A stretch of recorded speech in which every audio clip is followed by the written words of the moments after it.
Meanwhile, lawyers for former NPA head Bulelani Ngcuka have failed to avoid the cross-examination of their client at the TRC Cases Inquiry. It's happening in Newtown, Johannesburg.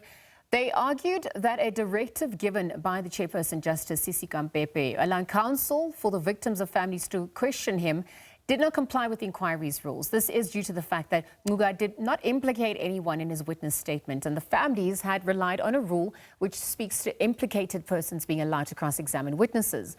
Meanwhile, as he continued with his testimony, Ngcuka has told the Commission that after assuming his position as the NDPP back in 1998, he was faced with challenges, amongst them resources, manpower, to work with those and some who were forced and at the forefront of prosecuting blacks during apartheid.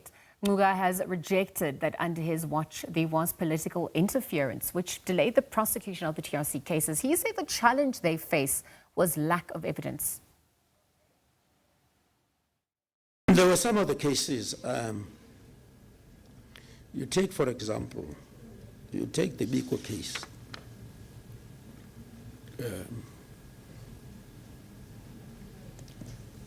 In that case, we realized that we did not have sufficient evidence to get a conviction.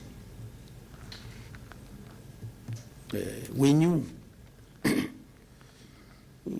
we all knew that the police had killed Steve. We knew that. And so, to go and take those police to court when we didn't have sufficient evidence, they would have been acquitted. And would have ended up with egg on our faces to go and prosecute a case that you know you're going to lose. The evidence was just not enough for us to do that. So those are some of the challenges. I presume channeling limited resources to prosecuting those cases which you took a view would not, you would not get a prosecution on. But I mean, most importantly, counsel, was that you're going to go and take people to court well knowing that you're going to lose.